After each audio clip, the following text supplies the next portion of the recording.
गाओ आरती गाओ आरती गाओ आरती गाओ आरती गाओ आरती गाओ आरती गाओ आरती गाओ आरती गाओ आरती गाओ आरती गाओ आरती गाओ आरती गाओ आरती गाओ आरती गाओ आरती गाओ आरती श्री भागवत भगवान की है आरती पापियों को पाप से है तारती श्री भागवत भगवान की है आरती पापियों को पाप से है तारती यह अमर ग्रंथ यह मुक्ति कंत यह पंचम वेद निराला नव ज्योत जगाने वाला नव ज्योत जगाने वाला नव ज्योत जगाने वाला हरि नाम यही हर ध्यान यही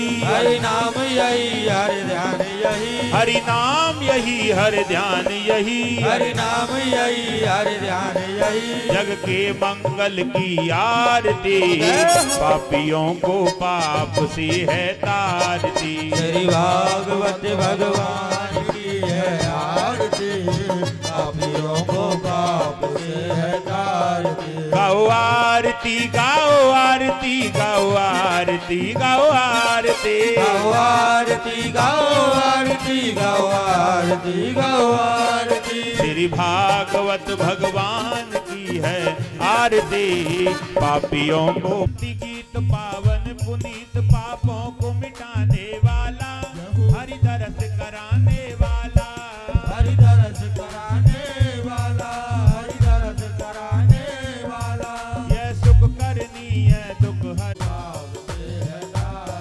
यह मधुर बोल जगपंत खोल सतमार्ग बताने वाला बिगड़ी को बनाने वाला बिगड़ी को बनाने वाला बिगड़ी को बनाने वाला श्री राम यही घनश्याम यही श्री राम यही घनश्याम यही श्री राम यही घनश्याम यही श्री राम यही घनश्याम यही प्रभु महिमा की है आरती पापियों को पाप से है तारती श्री भागवत भगवान की है आरती पापियों को पाप से है तारती श्री भागवत भगवान की है आरती पापियों को पाप से है तारती श्री भागवत भगवान की है आरती पापियों को पाप कि मेरा गोपाल तेरे बिन जी नहीं लागे हो गोपाल तेरे बिन जी नहीं लागे रे गोपाल तेरे बिन जी नहीं लागे रे गोपाल तेरे बिन जी नहीं लागे रे गोपाल तेरे बिन जी नहीं लागे अरे जी नहीं लागे मेरा मन नहीं लागे जी नहीं लागे तेरा मन नहीं लागे जी नहीं लागे मेरा मन नहीं लागे जी नहीं लागे मेरा मन नहीं लागे रे गोपाल तेरे बिन जी नहीं लागे रे गोपाल तेरे बिन जी नहीं लागे ओ नंदलाल तेरे बिन जी नहीं लागे ओ नंदलाल तेरे बिन जी नहीं भाव से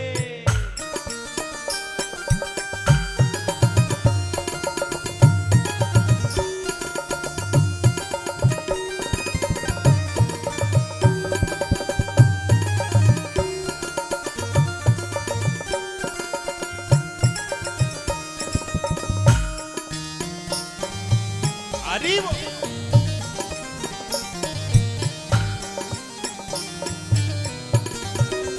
जी नहीं लागे मेरा मन नहीं लागे जी नहीं लागे मेरा मन नहीं लागे जी नहीं लागे मेरा मन नहीं लागे जी नहीं लागे मेरा मन नहीं लागे रे गोपाल तेरे बिन जी नहीं लागे रे गोपाल तेरे बिन जी नहीं लागे ओ नंदलाल तेरे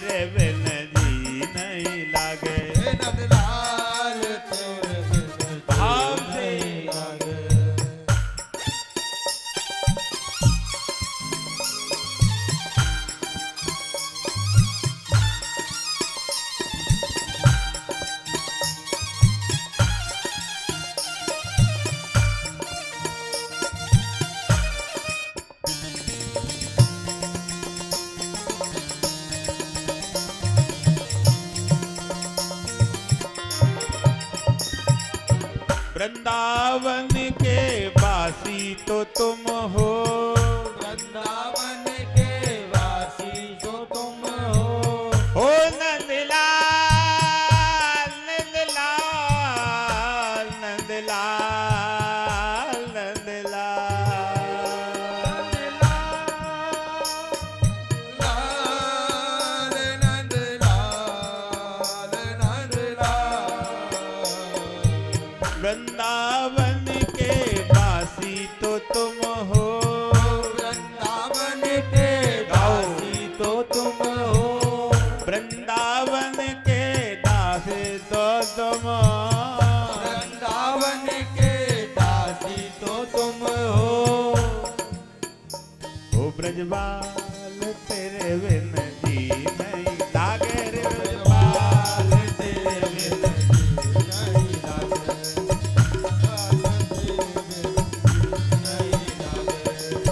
जी नहीं लागे मेरा मन नहीं लागे, जी नहीं लागे मेरा मन नहीं लागे, जी नहीं लागे मेरा मन नहीं लागे, जी नहीं लागे मेरा आओ मन नहीं लागे रे गोपाल तेरे बिन जी नहीं लागे रे गोपाल तेरे बिन जी नहीं लागे, रे गोपाल तेरे बिन जी नहीं लागे रे गोपाल तेरे बिन जी नहीं लागे, रे गोपाल तेरे बिन जी नहीं लागे रे गोपाल तेरे बिन ये नहीं लागे।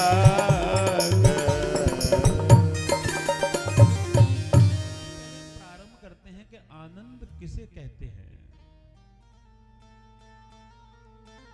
आनंद कौन है?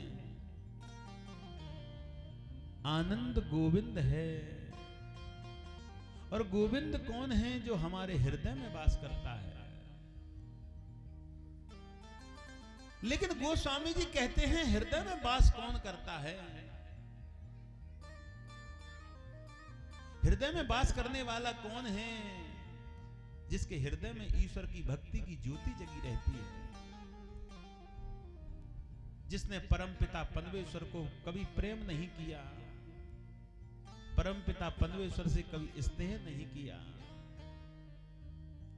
उसे कभी गोविंद की भक्ति मिल नहीं सकती, उसे कभी गोविंद का और रास्ता मिल नहीं सकता। क्योंकि जो व्यक्ति रास्ते से भटक जाता है वो जीवन में अंधकार में चला जाता है। जीने का रास्ता क्या है? जीना किसे कहते हैं? यद लोक प्राणीन व्यापकम दामोदर मधुसूदनंदनम।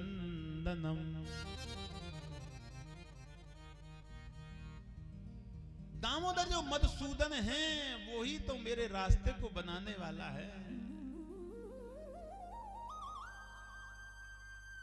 लेकिन वो रास्ता बनेगा कब? जब मैंने अच्छा कर्म किया होगा, जब परमात्मा का स्मरण किया होगा, जब गोविंद की धुनी को हमने सुना होगा। कई कई लोग कहते हैं कि ना कर में माला लिए और ना मुख से कह रहा, ना मुख से कह रहा और रोम रोम में रम रयो तो बकवेते का हमें उस ठाकुर जी को रोम रोम में रमना होगा, लेकिन रमने का काम माला से नहीं होगा। बोली वृंदावन बिहारी लाल की। माला तो एक रास्ता है, माला तो एक मंत्र का जाप करने का क्रिया है। एक माला का मोती जप दिया, एक भजन का मैंने शुरुआत कर दी, दूसरे माला का मोती जप दिया, मानो मैंने द्वितीय मंत्र का जप कर लिया। ये तो एक रास्ता है।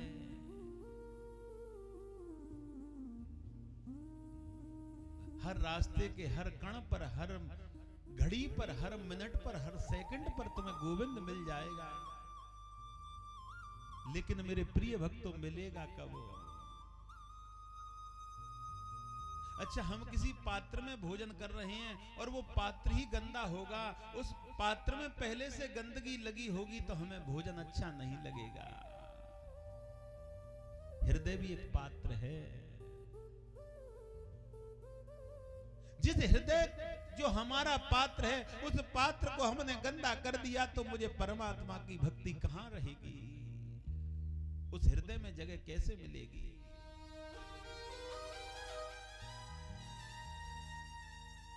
तिनके दम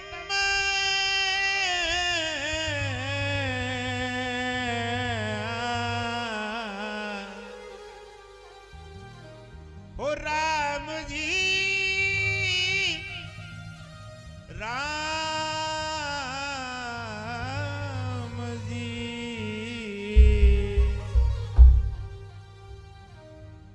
तिनके दम कपट नहीं माया,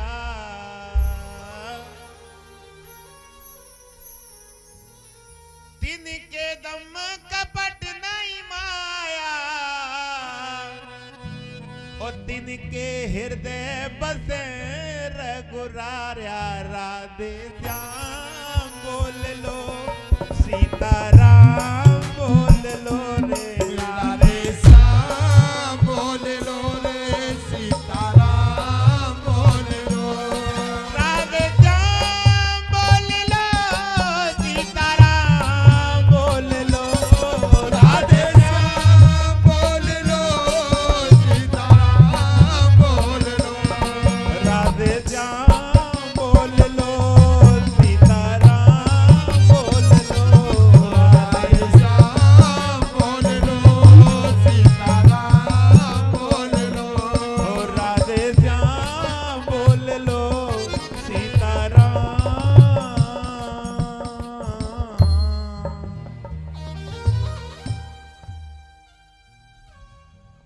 जो व्यक्ति अपनी जिज्ञा से भजन में लग जाता है, उसे परम पिता परमेश्वर मिल ही जाता है।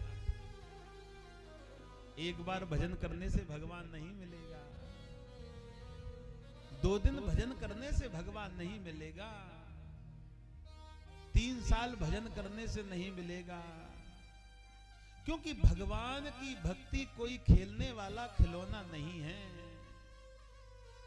भगवान की भक्ति धन को कमाने से ऐसो आनंद करने की व्यवस्था नहीं है। भगवान की भक्ति तो सरल है। जो व्यक्ति सरल बनता है उसे भगवान मिल जाता है, और जो व्यक्ति छल और कपट में लगा रहता है उसे गोविंद नहीं मिल सकता। बोली वृंदावन बिहारी लाल। भक्ति का सबसे पहला परिचय क्या है? ध्यान से सुनना। भक्ति का सबसे पहला परिचय है, मुझे छल और कपट को त्यागना होगा। श्री सुखदेव जी कहते हैं, राजन, जिसने छल और कपट को त्याग दिया, भक्ति की शुरुआत हो जाती है।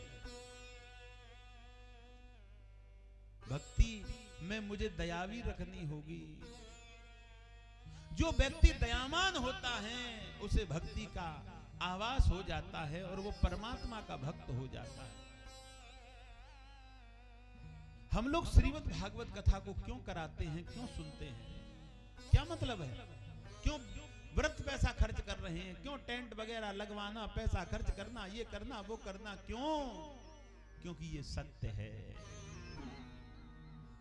जीवन में धन कमाना और धन कमा के उसे खा जाना और खा करके उसे सो जाना, ये जीवन का लक्ष्य नहीं है। बोली वृंदावन बिहारी लाल।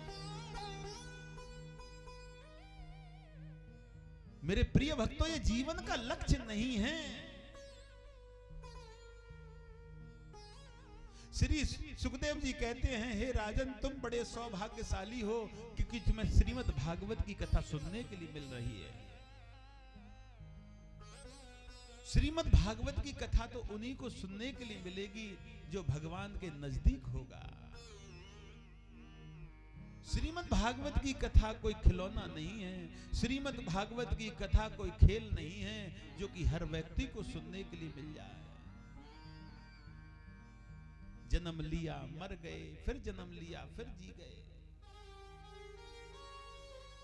ये तो आना जाना लगा रहता है, ये कोई सत्य की बात नहीं है, ये कोई बड़ी बात नहीं है। बड़ी बात तो ये है कि उस परम पिता परमेश्वर से जुड़ जाओ।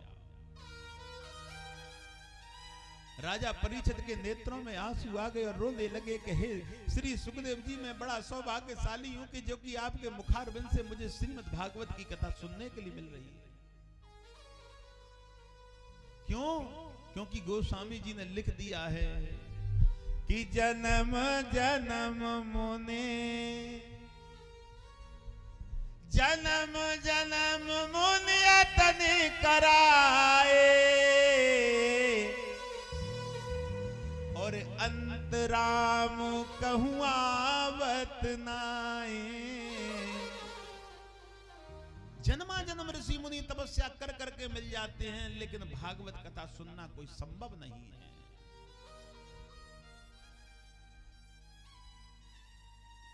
आजकल के जीव तो भागवत की कथा को खिलौना समझ लेते हैं। सुन ली, भूल गए बस। कई व्यक्ति तो ये समझते हैं कि भागवत कथा में बैठ जाएं और घर आ गए, हो गया मोक्ष। अरे भैया, कथा को सुनने से मोक्ष होता तो सबका मोक्ष होता। कथा को सुन करके उस पर अमल करने का मोक्ष होता है। बोली वृंदावन बिहारी लाल। जो हमने पढ़ा है उससे जब तक हम ज्ञान के दृष्टि से उसको हम ज्ञात नहीं करेंगे, जब तक हम उसका अध्ययन नहीं करेंगे, जो कथा हम सुनते हैं उसके मार्ग पर नहीं चलेंगे, जब तक ऐसी कथा, क्या तुम 70 कथा सुन लो, कुछ नहीं मिलेगा। बोली वृंदावन बिहारी लाल। भागवत कथा एक जीवन को बदलने का साधन है। हे लड़की, बार बार क्यों उठती बीच में से? हैं?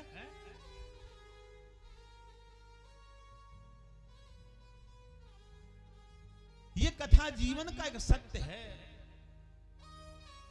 ये कथा एक जीवन का मोक्ष है।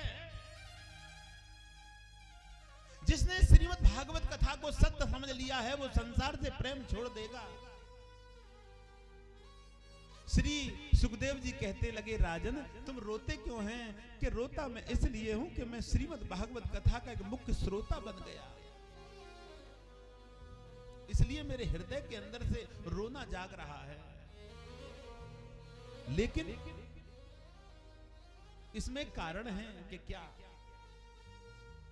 कि कारण यह है कि श्रीमद् भागवत कथा को सुनकर के मुझे मोक्ष तो मिलेगा, लेकिन श्रीमद् भागवत कथा को सुनने के बाद में मोक्ष की प्राप्ति होती है या प्रभु मिलता है, इसमें मुझे बड़ा संदेह है। बोली वृंदावन बिहारी लाल। मोक्ष बड़ा है या परमात्मा से मिलना बड़ा है?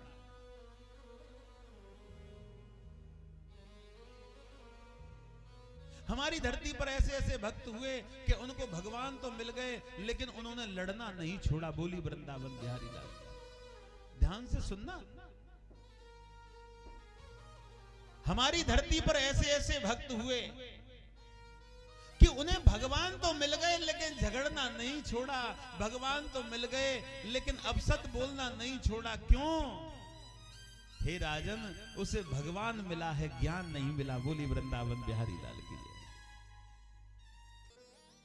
जीवन में भगवान मिलना एक साधन है, मिल सकता है तुम्हें भगवान।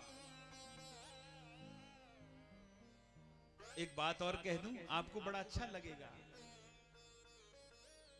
भक्त प्रहलाद को, ध्रुव जी को भगवान तो मिले, लेकिन ध्रुव जी को जब भगवान, ध्रुव जी ने अच्छे लोगों को क्यों मार दिया? राजा परीक्षित कहते हैं भगवान मिलने के बाद में उसने वध किया, ये कौन सी बात है? व्यक्ति कहता है कि भगवान मिलने के बाद में व्यक्ति बिल्कुल पवित्र, बिल्कुल आनंद में हो जाता है, लेकिन भगवान मिलने के बाद में उसने वध किया, ये मेरी को समझ में नहीं आता। बोली वृंदावन बिहारी लाल की। भगवान तपस्या करके मिल जाता है, लेकिन ज्ञान बड़ी कठोरता से मिलता है। बोली वृंदावन बिहारी लाल की। हे राजन, जिसको ज्ञान मिल गया उसको सब कुछ मिल गया। तो हे राजन, तुम सौभाग्यशाली हैं जो तुम्हें ज्ञान मिल रहा है। ज्ञान का मिलना बड़ा कठिन है। हम लोग आजकल क्या करते हैं कि हमें भागवत कथा तो मिल रही है, लेकिन हम उसमें से अब शब्दों को हृदय में उतार लेते हैं और पवित्र शब्दों को भूल जाते हैं, इसीलिए हमारा पतन होना शुरू हो जाता है। बोली वृंदावन बिहारी लाल। हमारे घर में जहर उगल रहे हैं, जहर का माध्यम चल रहा है। मैंने कल कथा में बताया था कि टीवी सीरियल में जैसे वस्त्र स्त्री पहनी है, ऐसे ही वस्त्र हमारे घर में स्त्रियां पहन रही हैं। वो सीरियल जो हम सुन रहे हैं, देख रहे हैं, उससे मेरे घर के अंदर व्यवस्थाएं भंग हो रही हैं, उससे मेरे घर के अंदर जहर उगल रहे हैं, क्योंकि हमारे घरों में श्रीमद् भागवत कथा और रामचरितमानस को नहीं सुनते। बोली वृंदावन बिहारी लाल। श्रीमद् भागवत कथा को सुनेंगे, राम जी की कथा को सुनेंगे तो राम के गुण आएंगे। सीता जी की कथा को सुनेंगे तो हे स्त्रियों सीता के गुण आएंगे। और टीवी में चलने वाले सीरियल को देखेंगे तो वैसे ही गुण आएंगे। बोली वृंदावन बिहारी लाल।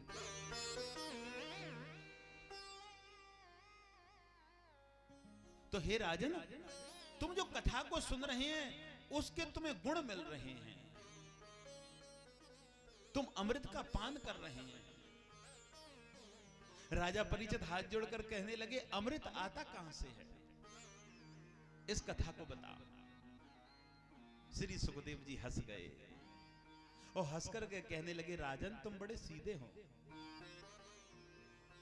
तुम ज्ञान तो सुन रहे हो लेकिन उसमें थोड़ी सी अज्ञानता है। राजा परीक्षित कहने लगे, अज्ञानता तो इसलिए है कि मैं अभी अभी कथा सुनने के लिए बैठा हूं, मेरी रगड़ नहीं हो पाई। कहने लगे, जो शब्द जो आपके कानों के द्वारा हृदय में जा रहे हैं, ये अमृत का काम कर रहे हैं। बोली वृंदावन बिहारी लाल। एक बात कह दूं, श्रीमद् भागवत कथा में सबसे मुख्य काम कौन करता है? श्रोता के कान। कान जो है ना, वो श्रीमद् भागवत कथा में बड़े वज्र हो जाते हैं, बड़े ताकतवर हो जाते हैं। और भैया श्रीमद् भागवत कथा में कानों का इतना बड़ा काम है कि कान ही सर्वश्रेष्ठ हो जाते हैं। बोली वृंदावन बिहारी लाल की। कान ही सर्वश्रेष्ठ। एक बात कहूं, श्री सुखदेव जी कहने लगे, राजन तुम अंधे बन जाओ कथा के समय, तुम पागल बन जाओ, तुम लंगड़े बन जाओ, तुम लूले बन जाओ, तुम समझो मेरे शरीर नहीं है, तुम समझो मेरा हृदय नहीं है, तुम समझो मेरा पेट नहीं है, कि फिर प्रभु कि तुम समझो कि मेरे शरीर के अंदर लाखों कान हैं। बोली वृंदावन बिहारी लाल। लेकिन संत लोग कहने लगे कि दो कानों से इतने अमृत को ग्रहण कैसे कर पाएगा राजा परीक्षित। बोली वृंदावन बिहारी लाल। इसके पास तो केवल दो कान हैं और अमृत तो बरस रहा है भागवत कथा में, लेकिन इसके दो कान उस अमृत को कैसे ग्रहण कर पाएंगे, ये कथा मैं सुनना चाहता हूं प्रभु। इसका बड़ा संदेह है मुझे। श्री सुखदेव जी हंस गए, बड़े सुंदर शब्द पूछे। एक बात कहूं, श्रीमद् भागवत की कथा जब होती है ना, तो हे राजन तुम्हारे शरीर के जितने बाल हैं और बाल के जितने छिद्र हैं, शरीर में जितने भी छेद होते हैं बालों के द्वारा, वो सब कान बन जाते हैं। बोली वृंदावन बिहारी लाल। और वो श्रीमद् भागवत कथा का पान करते हैं, लेकिन बनते किसके हैं? बनते किसके हैं? कि तीन हरि कथा, तीन हरि कथा सुनी नहीं काना, हो काना काना। बोलो, तीन हरि कथा सुनी नहीं काना, तेरे हरि कथा सुनी नहीं काना, तेरे हरि कथा राधे रे राधे रे राधे राधे रे राधे राधे रे राधे रे राधे, तेरे हरि कथा सुनी नहीं काना।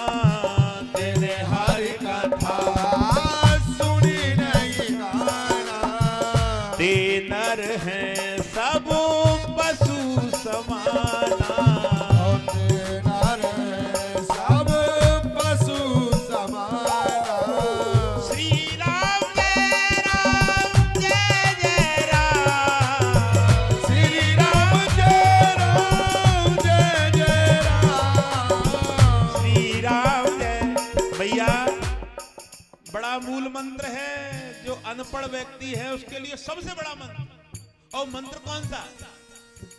श्री राम राम राम राम राम राम, श्री राम राम राम राम राम राम, सीताराम सीताराम सीताराम राम, सीताराम सीताराम सीताराम राम, सीताराम सीताराम सीताराम राम, सीताराम सीताराम सीताराम राम, राधे श्याम राधे श्याम राधे श्याम श्याम, राधे श्याम राधे श्याम राधे श्याम श्याम, राधे श्याम राधे श्याम राधे श्याम राम, राधे श्याम राधे श्याम राधे श्याम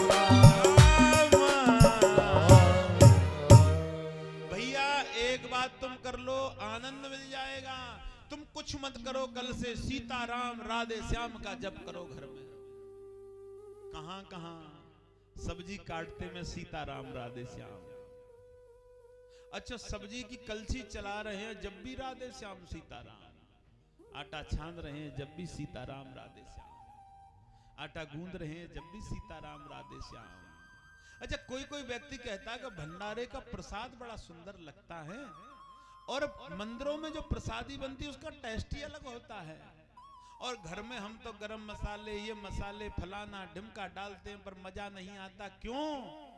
क्योंकि घर में सीताराम राधे श्याम के द्वारा भोजन नहीं बना। बोली वृंदावन में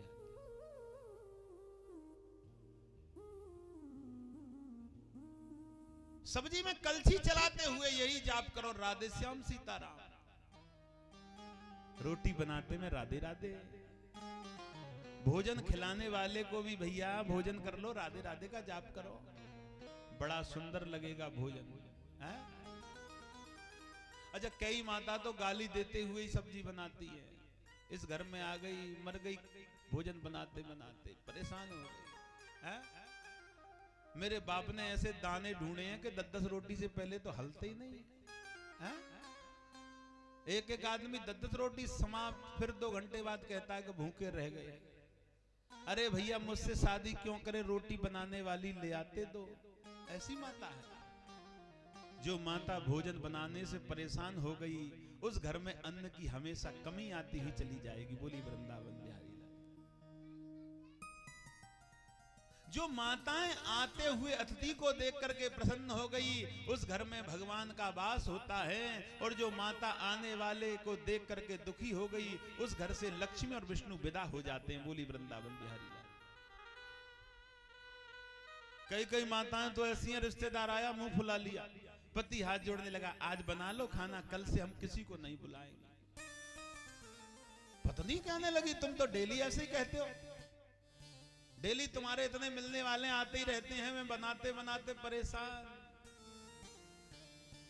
दुनिया बनाने वाले तेरा क्या कहना है? कैसी कैसी दुनिया बनाई। एक माता तो 10 घर में भोजन बनाने जाती है, उसका काम ही यही है, भोजन बनाती है, पैसे लेती है। और एक माता घर वालों को भोजन बनाने में भी परेशान हो जाती है। बोली वृंदावन बिहारी। ये विडंबना है। यही तो हमारे घर के अंदर जहर की प्रवृत्ति हो रही है। झाड़ू लगाते में भी राधे राधे जो माता जपती है, उस घर से सुगंधित आती है। जो माताएं कार्य करने में दुखी होती हैं, उस घर के अंदर आनंद की अनुभूति समाप्त हो जाती है। बोली वृंदावन बिहारी लाल। कई माताएं तो घंटे भर में सारा काम समेट देती हैं। कई माताएं 3 बजे तक लगी रहती हैं। पड़ोसिन पूछने लगी, 3 बज गए काम नहीं हो पाया, अरे क्या करूं, ऐसे घर में फंस गई कि काम से फ्री नहीं होती। क्यों? क्योंकि उसका ध्यान भजन पे नहीं है। ऐसी ऐसी माता हैं, भोजन भी बना दिया, भजन भी हो गया, बच्चों को भोजन भी दे दिया, फ्री होकर के रामचरितमानस भी पढ़ लिया। बोली वृंदावन बिहारी लाल। मैंने कम से कम अपने 40-50 शिष्यों को निवेदन किया है, रामचरितमानस पढ़ा करो प्रतिदिन। और मैंने कल आपसे भी कहा था, मतलब मेरा कहने का तात्पर्य यह है कि काम से फ्री होकर के जब रामचरितमानस तुम पढ़ोगी ना, तो मन की जो क्रिया है, मन की जो व्यवस्था है, वो व्यवस्थाएं राम जी के चरणों में पहुंच जाएंगी। हनुमान जी से एक बार सवाल किया बानरों ने कि तुम 24 घंटे में कभी सोते हो या नहीं? जब हम देखते हैं तभी सीताराम राधे श्याम सीताराम सीताराम करते रहते हैं, क्या बात है? बड़ी सुंदर कथा है, ध्यान से सुनना। हनुमान जी कहने लगे ये बड़ी लंबी बात है। बानर सेना कहने लगी इस लंबी बात को हमको भी समझा दो, हम सुनना चाहते हैं। कहने लगे अगर मैं राधे श्याम सीताराम अगर राम जी का नाम 1 मिनट नहीं बोलूं तो मेरे शरीर में आलस आ जाता है। बोली वृंदावन बिहारी लाल। या तो ये समझ लो कि ये दवा है, डोज है मेरी शरीर को फुर्ती में रखने की, इसलिए राधे राधे सीताराम का जाप करता हूं, क्योंकि सीताराम का जाप करने से मेरे अंदर का जो भाव है वो राम के चरणों में पहुंच जाता है। बोली वृंदावन बिहारी। मैंने कल बताया था कलयुग में नाम की महिमा है। किसकी महिमा है? नाम की। कई माता शंकर जी का फोटो ले आई, घर में रख दिया, 1 महीने बाद पे 2 इंची धूल जम गई। कितनी? 2 इंची। अब वहां नाम की महिमा है या मोक्ष की महिमा है? हा? अच्छा, कई माता तो ठाकुर जी लेकर के आई थी दुकान से बिल्कुल पीले, 1 महीने में कर दिए उसने काले। क्यों? क्योंकि जो उसके लक्षण हैं वो पूरे लक्षण गोविंद में पहुंच गए। किसी के घर में भगवान गोरा बन जाता है, किसी के घर में जाकर के भगवान ऐसा बनता है कि देखो तो सुंदर ही नहीं लगता, किसी के घर में जाकर के बड़ा सुंदर लगता है। क्यों? क्योंकि जिसके जैसे लक्षण होते हैं वो लक्षण उसकी पूजा में उतर जाते हैं। बोली वृंदावन बिहारी। कई माता भोजन बड़ी जल्दी बनाती है, बड़ा आनंद आता है। कई माता बहुत समय से उस भोजन को बनाती है, आनंद नहीं आता। क्यों? क्योंकि भोजन आनंद किसी के बंधन में नहीं है, आनंद किसी का नौकर नहीं है, आनंद किसी से नौकरी की पैसा नहीं लेता। आनंद तो उसी के हाथों में आता है जिसके मुख में, जिसके हृदय में गोविंद का जाप होता है। बोली वृंदावन बिहारी।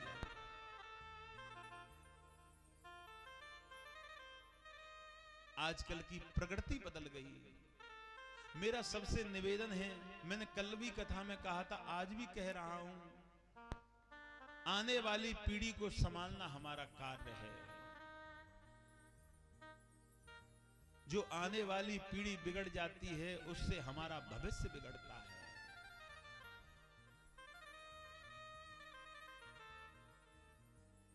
किसी ने लिख दिया है और यही मिलकर के प्रेम से बोलेंगे, अरे अपने पास बुला लो हो कन्हैया मुझको, अपने पास बुला लो कन्हैया मुझको, अपने पास बुला लो कन्हैया मुझको, अपने पास बुला लो। ऐसे अरे अपने पास बुला लो कन्हैया मुझको, अपने पास बुला लो कन्हैया मुझको, अपने पास बुला लो। ये दुनिया एक माटी का ढेरा, ये दुनिया एक माटी का ढेरा, ये दुनिया एक माटी का ढेरा, ओ ये दुनिया एक माटी का ढेरा। उड़ जाए यहाँ से हंस अकेला, उड़ जाए यहाँ से हंस अकेला, अपने पास बुला लो, अपने पास बुला लो, अपने पास बुला लो रे कन्हैया मुझको, अपने पास बुला लो कन्हैया मुझको, अपने पास भाव से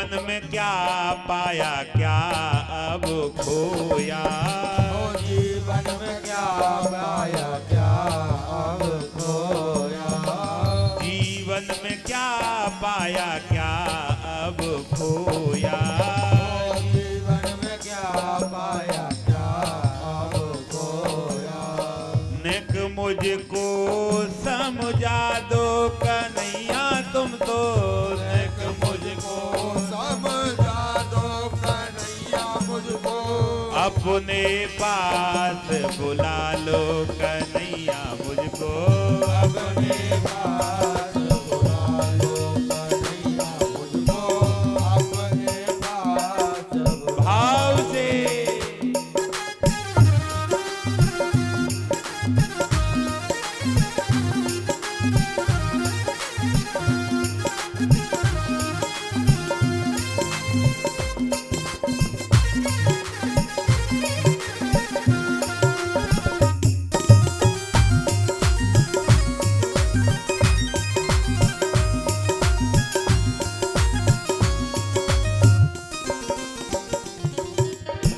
जीवन छोटा सा है अब मेरा, जीवन छोटा सा है अब मेरा, जीवन छोटा सा है अब मेरा, जीवन छोटा सा है अब मेरा, क्या पाया क्या खोया रे कन्हैया, क्या पाया क्या खोया रे कन्हैया, क्या पाया क्या खोया रे कन्हैया, क्या पाया क्या खोया रे कन्हैया, अपने पास बुला लो रे कन्हैया मुझको, अपने पास बुला लो कन्हैया मुझको, अपने पास बुला लो कन्हैया मुझको,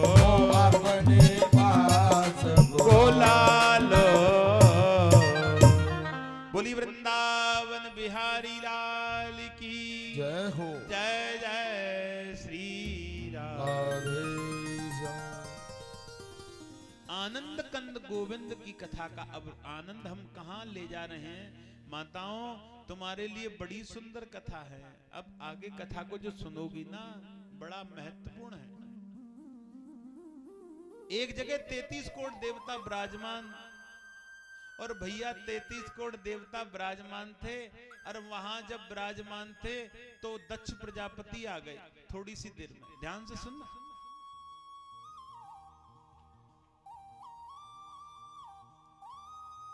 और जब दक्ष प्रजापति आ गए तो दक्ष प्रजापति को देख करके सभी खड़े हो गए। एक बात कहूं माताओं, हमसे बड़ा हमारे बीच में आए तो उसका सम्मान कैसे करना चाहिए, खड़े होकर के। हैं? कई गधे तो ऐसे हैं कि मुंह फाड़े रहते हैं कि कोई आए क्या कोई जाए उन्हें मतलब नहीं है, क्योंकि वो देखने में मनुष्य हैं लेकिन हैं गधे, हैं? टोटल गधे हैं। एक माता के यहां मैं गया, माता ने चरण छुए, पिता ने भी, बच्चों ने नहीं छुए। मैंने ये दो गधे किसके हैं? कि गधे नहीं है, बेटे हैं। मैं तेरे लिए बेटे हैं, लेकिन मेरी नजर की दृष्टि इनको गधे की दृष्टि से देख रही है। गधे दिखाई दे रहे हैं मुझे, क्योंकि जिस परिवार के अंदर संस्कार नहीं है वो परिवार मनुष्यों का नहीं लगता, वो परिवार मानव का नहीं लगता, वो परिवार पशुओं का लगता है। एक कथा मेरे मन में ध्यान आ गई बहुत दिन बाद, सुनना। एक ब्राह्मण था, बेटी शादी योग्य हुई तो ब्राह्मण के पास पैसा नहीं था। ध्यान से सुनना। एक दिन ब्राह्मण शंकर जी के मंदिर में गया, रोने लगा, मेरे पास में पैसा नहीं है, और कोई भी रिश्ता आता है चला जाता है, क्योंकि बिना पैसे के कोई नहीं करता शादी। कन्या बड़ी होशियार थी। किसी किसी की बेटी बड़ी बड़ी होशियार होती हैं, पिता का दुख और माता का दुख समझ जाती हैं, और किसी की संतान बड़ी नालायक होती है, माता पिता का दुख नहीं समझती। बेटी रो गई, पिता रो रहे हैं, मंदिर में पैसा नहीं है, शादी कर लेती। एक बात कह दूं, जिसके घर में पैसा नहीं है उस लड़की से सवाल भी बहुत किए जाते हैं। अच्छा सवाल कैसे? सास, होने वाली सास, होने वाला ससुर, होने वाला पति, होने वाली चाची, होने वाला चचिया ससुर, सब अगर पैसा नहीं मिलेगा तो उससे सवाल बहुत होंगे। खाना बनाना जानती हो? है? सिलाई कर लेती हो? जैसे टेलर की दुकान खुलवाएगा जाते ही जाते है? ब्राह्मण के यहाँ आ गए उसी दिन रिश्ते वाले, होने वाली सास कहने लगी खाना बना लेती हो? पिता ने कह दिया जो ये कहें कि हाँ हाँ करते रहना, शादी तो हो जा, जो होगा सो देखा जाएगा। ठीक, खाना बना लेती? लड़की ने कहा हाँ। नंद कहने लगी सिलाई कर लेती हो? हाँ। होने वाला ससुर कहने लगा अच्छा सब काम कर लेती हो, तो एक बात बताओ कि कुछ घर में भोजन पूरा बना लेती, जो बनाना हो सब बना लेती। चचिया सास आई, अच्छा एक बात बताओ कि तुम ये सब काम तो कर लेते, मीठे वगैरह मिठाई वगैरह में कुछ बना लेते? बिल्कुल सब जो कहोगे। हाँ हाँ करती गई। पति कहने लगा होने वाला मैं भी कुछ पूछ लूं? कन्या बड़ी सीधी, कन्या कहने लगी पिता के पास पैसा नहीं है, बड़े सवाल हो रहे हैं, पैसे वाली होती कोई सवाल नहीं है? होने वाला पति कहने लगा नाच भी लेती हो? कि हाँ नाच लेती हूं। सबने बड़े सवाल पूछे, 70 सवाल पूछे, हाँ हाँ कर दी गई। मिठाई खाई, भोजन खाया, चल दिए। पिता रोने लगा, ये भी जवाब नहीं दे के जा रहे हैं। पिता ने कहा कुछ जवाब दो, कल जवाब देंगे। बेटी कहने लगी अब तो ये लौट के आ ही नहीं रहे, समझ गई हम इनसे भी, पिताजी हम इनसे कुछ सवाल कर ले। इनने हमसे 70 सवाल करे हैं तो हम भी 2-4 सवाल कर ले। पिता कहने लगा जाने दो, जब शादी नहीं हो रही तो क्या मतलब है। लेकिन कहने लगी नहीं 2 सवाल तो मैं करूंगी। कहने लगे किससे? कि केवल अपने होने वाले पति से। कि हाँ करो। होने वाले पति से कही मैं तुमसे 2 सवाल करूं? अरे हमसे क्या करोगी, छोड़ो। कि नहीं करो। कहने लगे पूछो कि तबला बजा लेते हो? कि क्यों तबला बजा लेते? तबले का क्या मतलब? कहने लगे हमारे नाचने का क्या मतलब है? कहने लगे तबला नहीं बजाते। कि तबला तेरा बाप बजाएगा, जब नचवाएगा मुझे तबला कौन बजाएगा? तबला बजाना सीख तो मैं शादी करूंगी, अन्यथा नहीं करती। बोली वृंदावन बिहारी लाल। जीवन में बड़ी विडंबना है, जीवन की विडंबना अलग है। जहां व्यक्ति के पास में आ जाती है उसके अंदर हजारों अवगुण निकल आते हैं। हे प्रभु तुम तो तुम ही हो, हे प्रभु तुम तो तुम ही हो, तुमसे निराला कौन है? और जो भेद पाले आपका तो पाने वाला कौन है? प्रभु के भेदों को नहीं पाते, ऐब निकालने वाले हैं।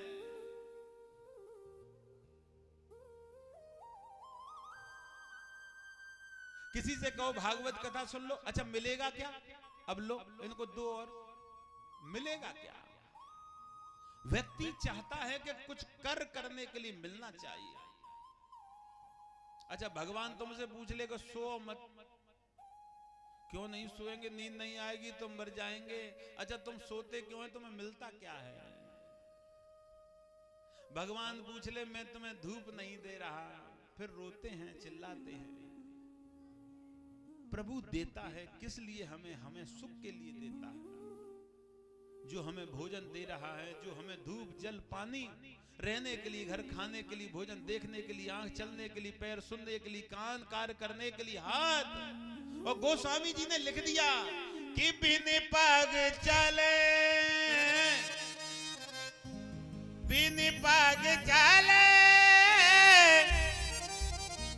सुने बिन काना, और कर बिन करम, कर बिन नाना। कर बिन करम, कर बिन नाना। ओ मेरे राम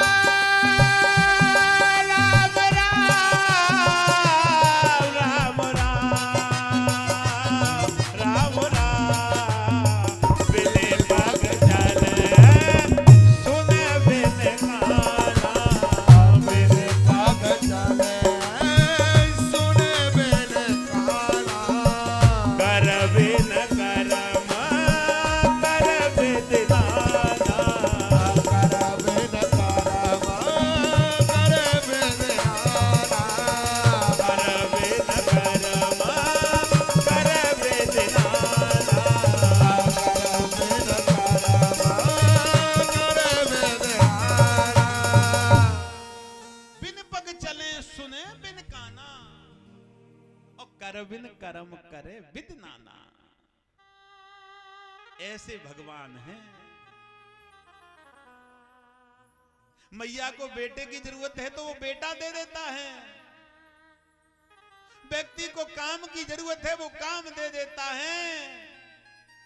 व्यक्ति को भोजन की जरूरत है वो भोजन दे देता है। देता क्या नहीं है।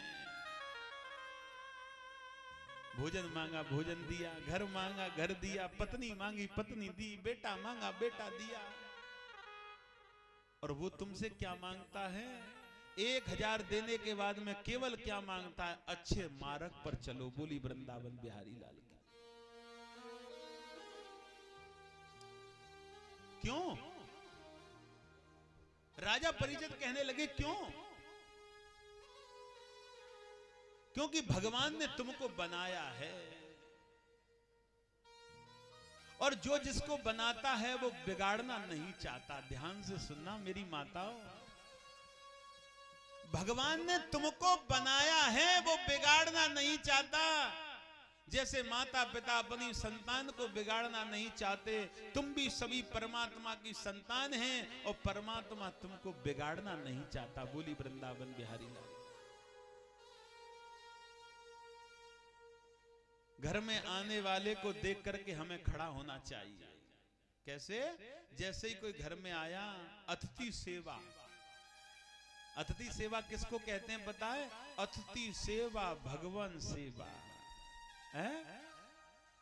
अतिथि सेवा भगवान सेवा और अतिथि का अपमान भगवान का अपमान। कई कई लोग घंटी बजाते हैं, दीपक जलाते हैं, माला जपते हैं, लेकिन लड़ाई में 1 नंबर, बुराई करने में 1 नंबर। नंबर में कमी नहीं है। माला जपने में जितनी तेज हैं उतनी ही लड़ने में भी तेज है। वो दिखावा है, उससे भगवान प्रसन्न नहीं होते। चिमर ऋषि को तपस्या करते करते 10,000 बरस हो गई। क्या उन्होंने माला जपी थी? उन्होंने तो अपने हृदय को निकाल करके भगवान को दे दिया था और हर सेकंड भगवान का स्मरण किया था, हर सेकंड भगवान का जप किया था। तभी तो परमात्मा से मोक्ष की प्राप्ति हुई। आज दक्ष प्रजापति जब आए तो दक्ष प्रजापति को देख करके सभी खड़े हो गए, लेकिन कौन खड़ा नहीं हुआ? ब्रह्मा जी खड़े नहीं हुए, शंकर भगवान खड़े नहीं हुए। बड़ी ध्यान की बात है कथा। अच्छा, ब्रह्मा जी खड़े इसलिए नहीं हुए क्योंकि उम्र में बड़े थे। अगर छोटा व्यक्ति आता है और बड़े व्यक्ति जो हमसे आयु में बड़ा है, अगर वो हमें देख करके खड़ा नहीं होता तो कोई बात नहीं है, लेकिन छोटे व्यक्ति को बड़े को देख के खड़ा होना चाहिए। और 3 सम्मान करने चाहिए कि आओ जी। सबसे पहला सम्मान कौन सा? घर में प्रवेश कोई हो, आओ जी, बैठो जी, जल पियो जी। आओ बैठो पियो पानी, आओ बैठो पियो पानी, और 3 चीज मोल नहीं लानी। ये हृदय का सम्मान है, ये प्रेम का सम्मान है। आज ब्रह्मा जी खड़े नहीं हुए क्योंकि बड़े थे, लेकिन दक्ष प्रजापति दुखी नहीं हुए। कोई बात नहीं, नहीं खड़े हुए तो। लेकिन शंकर भगवान तो हमारे जमाई हैं और जमाई मानो पुत्र के समान होता है। एक बात कह दूं, लोग बागों ने मेरे से कई कथा में प्रश्न किए कि गुरुजी मैं एक प्रश्न करना चाहते हैं, बताओ कि व्यक्ति कहता है कि जब तक जीवन में व्यक्ति के और दाग संस्कार के द्वारा पिंडदान नहीं होता, जब तक उसका मोक्ष नहीं मिलता। मैंने हाँ, अगर किसी के पास में बेटा नहीं है उसका मोक्ष कैसे मिलेगा? ये बड़ी विडंबना की बात है। आज मैं कथा भी बड़ी सुंदर कहूंगा आपसे। जमाई कर नहीं सकता, बेटी कर नहीं सकती, उसका मोक्ष कैसे मिलेगा? श्री सुखदेव जी कह रहे हैं, भागवत कहती है कि बेटी का पुत्र अपने नाना और नानी का मोक्ष दे सकता है। बोली वृंदावन बिहारी लाल। इसमें शिवपुराण भी कहता है,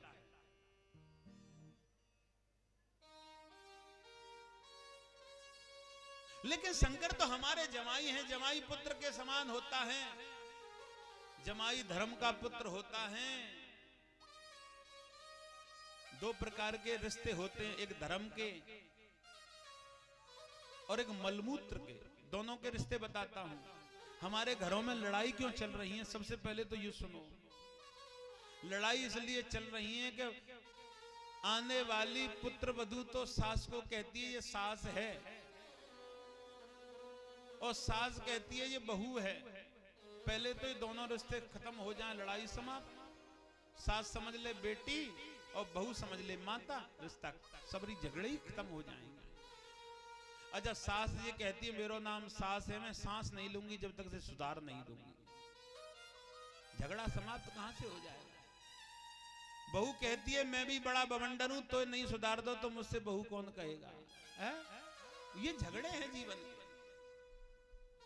सास सांस नहीं ले रही, बहू अपनी दमंगी से पीछे नहीं हट रही, झगड़ा उस घर में है। श्री सुखदेव जी कहते हैं राजन जो पुत्र वधू है वो धर्म की बेटी मानी गई है, क्योंकि उसे धर्म से अपनाया है, मलमूत्र से नहीं। और जो बेटी हमने पैदा की है वो मलमूत्र से पैदा की है, लेकिन धर्म का रिश्ता तो ज्यादा बड़ा बताया है।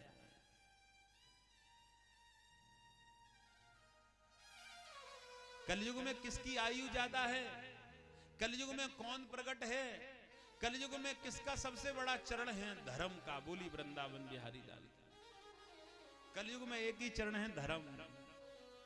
और कौन सा धर्म? एक बार ध्यान आ गया, और यही धर्म कर्म ही साथ है हमारा तुम्हारा, धर्म कर्म ही साथ है हमारा तुम्हारा, धर्म कर्म ही साथ है हमारा तुम्हारा। क्या साथ में? धर्म और कर्म। अच्छे कर्म करोगे तो मिल जाएगा सब कुछ, और धर्म करोगे तो कुछ ना कुछ मिलेगा। मरने के बाद में बड़ी बुरी हालत होती है, जिंदे पे इतनी नहीं होती जितनी मरने के बाद में होती है। धर्म कर्म ही साथ है हमारा तुम्हारा, और धर्म कर्म ही साथ है हमारा तुम्हारा। अमर नहीं है इस दुनिया में, अमर नहीं है इस दुनिया में, अमर नहीं है इस दुनिया में, अमर नहीं है इस दुनिया में।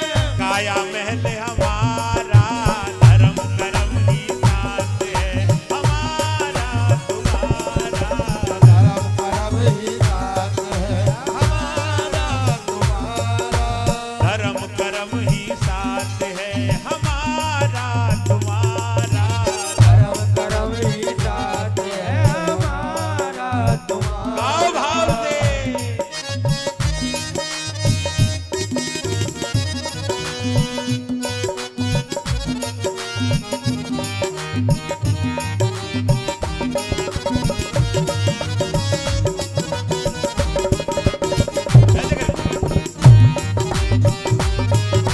हरि बोल।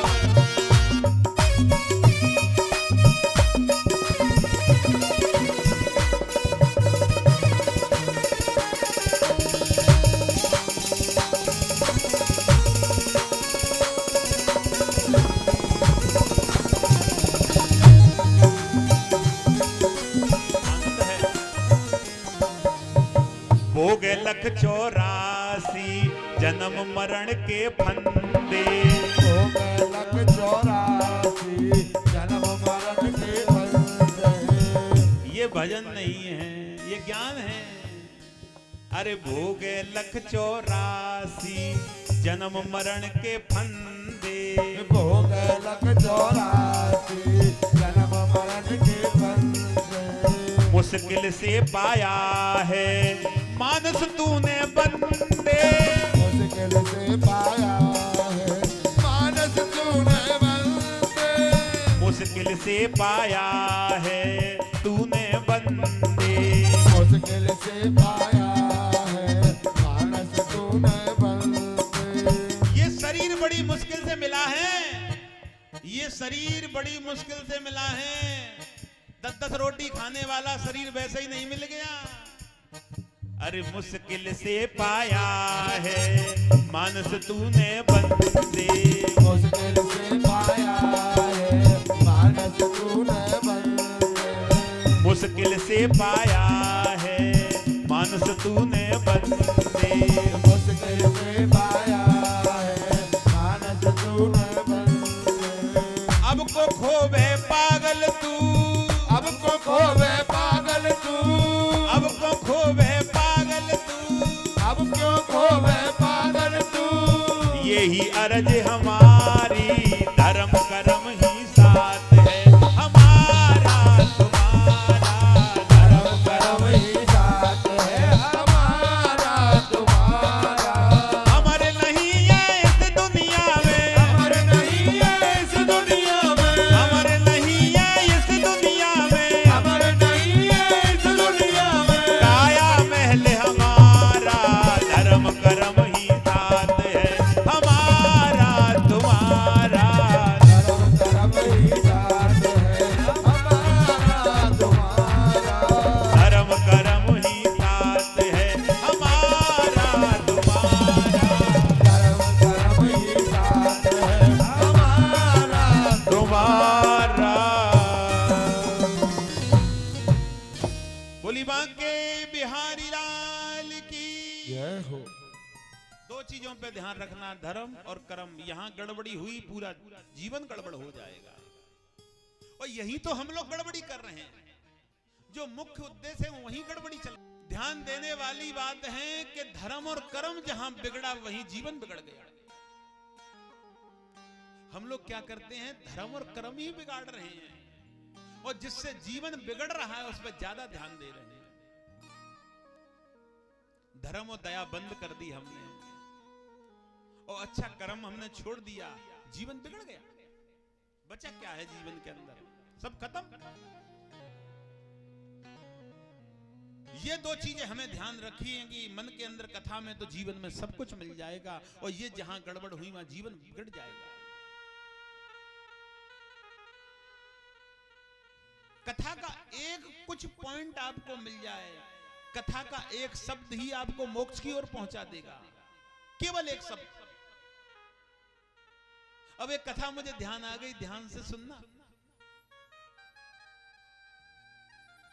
एक पत्नी भगवान की बड़ी भक्तिन, लेकिन पति बड़ा हरामी, कभी भगवान का नाम ही नहीं लेता, पैसे की कोई कमी नहीं। नगर में कथा चल रही, पत्नी कहने लगी आज तुम कथा सुने आओ, और पूरे नगर का सबसे बड़ा पैसे वाला। पति कहने लगा कथा से क्या मिलेगा, तुम जाओ तो सही मिलेगा। पति कहने लगा, पत्नी कहती है तो मैं चला जाता हूं, ध्यान से सुनना।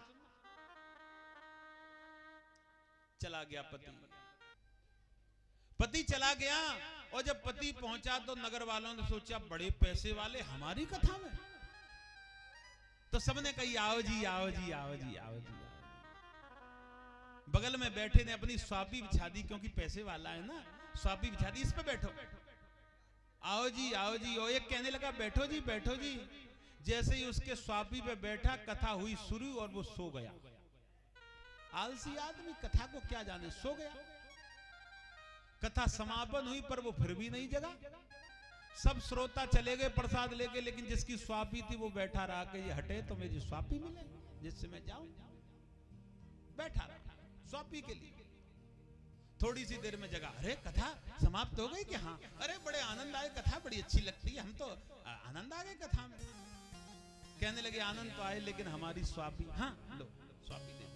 घर पहुंचा, पत्नी कहने लगी कैसी लगी भागवत कथा। पति कहने लगा आनंद आ गए। कि क्यों, कि पर दो शब्द ही मिले हमें कथा में। कि कौन से, कि आओ जी और बैठो। पत्नी कहने लगी पता है आलसी सो गया होगा। पत्नी समझ गई सो गया होगा। अच्छा, पत्नी कहने लगी दो शब्द मिले हैं, आओ जी बैठो जी, कि हाँ, कि इसी का जाप करो पूरी रात।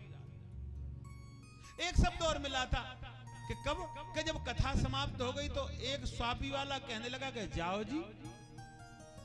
तीन शब्द मिले, आओ जी बैठो जी और जाओ जी। पत्नी कहने लगी तुम इन्हीं का भजन करो पूरी रात। पति कहने लगा ये मंत्र हैं कि हाँ। पति को अब दिन में सो गया, रात को किसको नींद आ। पत्नी तो सो गई, अब वो छत पे घूमे यही कहे कि आओ जी बैठो जी जाओ जी, आओ जी बैठो जी जाओ जी। यही भजन करें। विश्वास। आओ जी, बैठो जी, जाओ जी, यही भजन करता रहे।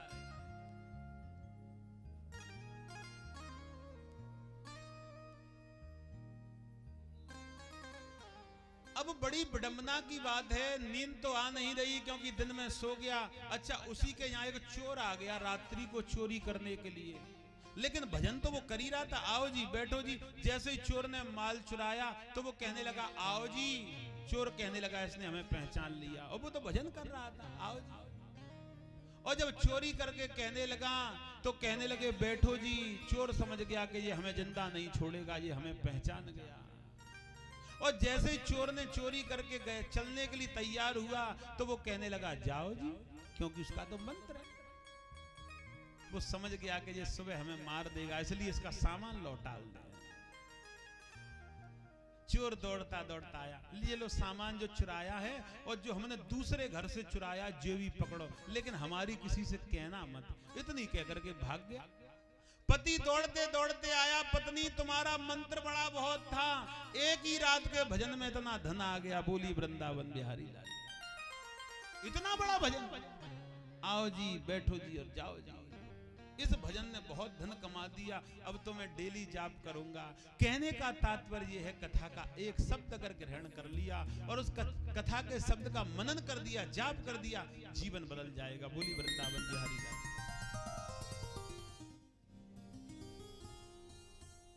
शंकर भगवान खड़े नहीं हुए अपनी जगह से। दक्ष प्रजापति को बड़ा क्रोध आया। दक्ष प्रजापति कहने लगे तुम हमारे जमाई हैं, जमाई पुत्र के समान होता है। अगर पुत्र पिता को देख करके खड़ा नहीं हुआ तो इसने अपमान कर दिया। और शंकर भगवान से बुरे बुरे शब्द बोलने लगे। तुम भूतों के बस में रहने वाले हो, तुम मरगट में रहते हो, मुंडों की माला पहनते हो, ज्ञान तुम्हें है नहीं, अज्ञानता की बातें करते हो। किसी का सम्मान, किसी का अपमान तुम जानते नहीं हो। शंकर भगवान से बुरे शब्द कहने लगे, लेकिन शंकर भगवान तो बोले, कोई बुरा कहे तो हंस गए, कोई अच्छा कहे तो हंस गए, मतलब ही नहीं है? शंकर भगवान तो बड़े भोले हैं, जो जैसा कहे ठीक है, लेकिन जो जितना भोला होता है उतना कठोर भी हो जाता है। बोली वृंदावन बिहारी लाल की। शंकर भगवान से बुरे शब्द कहने लगे तो शंकर भगवान के और पास में बैठे नंदी महाराज कहने लगे मेरे गुरुजी से इतने बुरे शब्द। गुरु का अपमान मैं सहन नहीं करूंगा। खड़े होकर के कहने लगे कि तुम्हें ज्ञान नहीं है, मेरे प्रभु से बुरा शब्द बोलते हैं, जो त्रिलोकीनाथ हैं, दुनिया के रचेता हैं, तुम उनसे बुरा शब्द बोल करके जीवन में सुख की प्राप्ति नहीं कर पाओगे।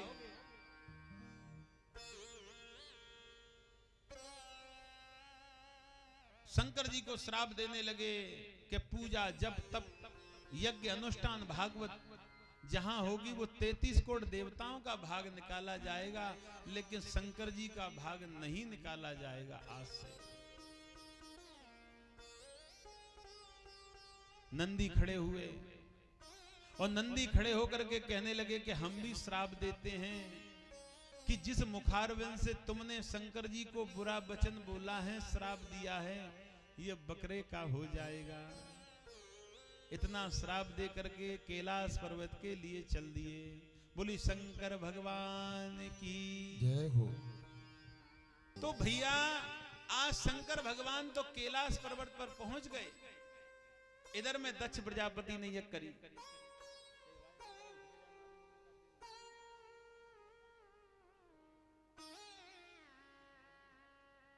आज उसी समय जब ऐसा सबको चलने लगा,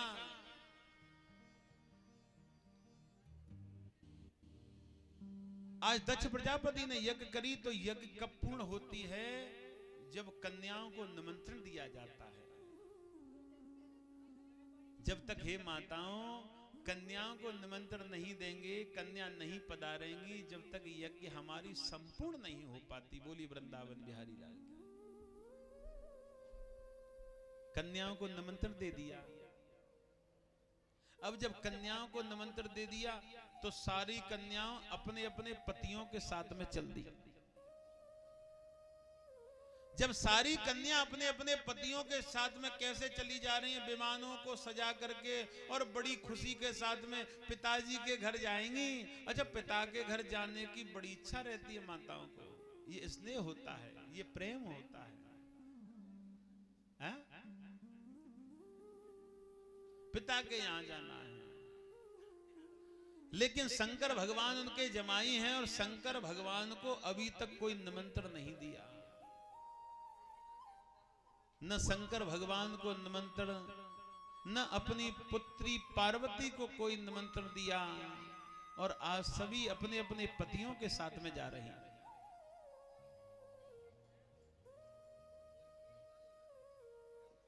और जब सब अपने अपने पतियों के साथ में जा रही हैं, पिता की यज्ञ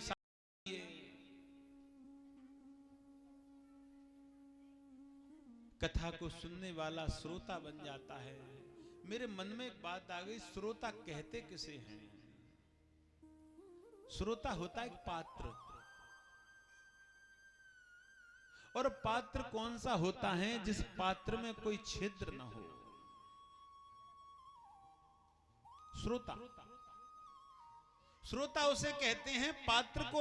और पात्र भी ऐसा होना चाहिए माताओं, जिस पात्र में कोई छिद्र न हो। और जिस पात्र में छिद्र हुआ, उस पात्र में अगर तुमने जल भर दिया तो धीमे धीमे जल निकल जाएगा। श्रोता का मतलब होता है बिल्कुल साबुत पात्र बनना होगा। कथा से ही मतलब रखना होगा। मैंने कल बताया था, जो कथा को और मनोरंजन दृष्टि से और सुनते हैं और मनोरंजन दृष्टि से समझते हैं, वो सबसे पापी पात्र हो जाता है। बोली वृंदावन बिहारी लाल की।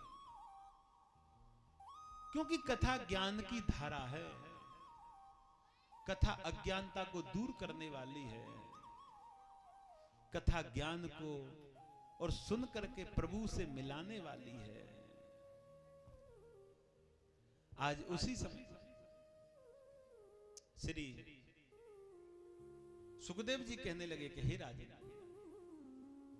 जब माता पार्वती को निमंत्रण नहीं दिया तो माता पार्वती आकाश में देखने लगी, बड़े सुंदर सुंदर विमान सज सज के जा रहे हैं। दौड़ती दौड़ती पति के पास में आई, अरे शंकर भगवान आकाश में विमान कहां जा रहे हैं सुंदर सुंदर, तुम्हें नहीं पता? कि नहीं, कि तुम्हारे पिता यज्ञ कर रहे हैं। पिताजी यज्ञ? और हमें बुलाया ही नहीं? कि हाँ। रोने लगी, पिता से लड़ूंगी, जाकर के छोड़ूंगी नहीं, पिता को मुझे बुलाया नहीं, सारी बहनों को बुला लिया,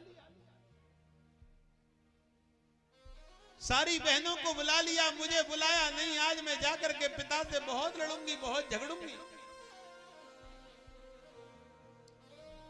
शंकर भगवान कहने लगे, झगड़ोगी तो जब जब तुम जाओगी। कि क्यों बावड़ी, हमारे लिए कोई निमंत्रण नहीं, तुम कैसे जा सकती हो? जिद करने लगी, रोने लगी, नहीं मैं अपने पिता के यहां जाऊंगी। अरे बावड़ी, न कोई निमंत्रण, न कोई बुलावा, न कोई खबर, और बिना बुलाए जाना मानो पति का अपमान है।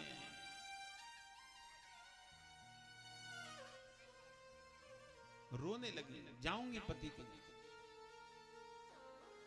जहां पति का अपमान हो गया, वहां स्त्री को सपने में नाम नहीं लेना चाहिए। ये स्त्री धर्म होता है। इधर में लेकिन माता सती रो रही हैं और निवेदन कर रही हैं कि मुझे पिता के यहां जाने दो। शंकर भगवान कहने लगे, निमंत्रण नहीं आया, और जब निमंत्रण नहीं आया तो इसका मतलब हमारा अपमान है, और जहां हमारा अपमान वहां तुम्हें अच्छा लगेगा क्या? थोड़ी सी देर माता पार्वती शांत हो गई, लेकिन कहने लगी पिता के यहां जाना है, यज्ञ है।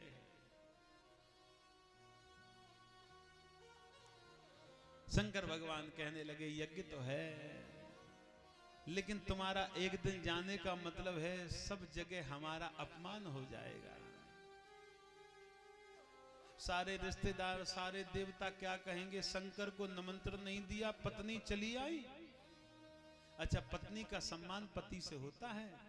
एक राम जी भिखारी सारी दुनिया, दाता एक राम जी भिखारी सारी दुनिया, दाता एक राम बोलो। दाता एक राम जी भिखारी सारी दुनिया, दाता एक राम जी। हे दाता एक राम जी भिखारी सारी दुनिया, दाता एक राम जी भिखारी सारी दुनिया, दाता एक राम जी भिखारी सारी दुनिया, दाता एक राम जी भिखारी सारी दुनिया, दाता एक राम जी भिखारी सारी दुनिया, दाता एक राम जी भिखारी सारी दुनिया, दाता एक गाओ भाव से हरि बोल। आनंद है।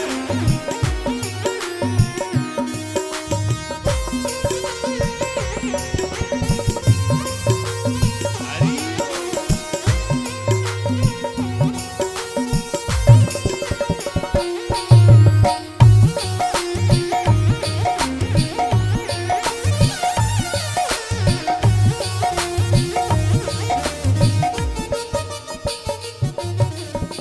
दाता मेरे प्रभु जी भिखारी सारी दुनिया, ओ दाता मेरे प्रभु जी भिखारी सारी दुनिया, दाता मेरे प्रभु जी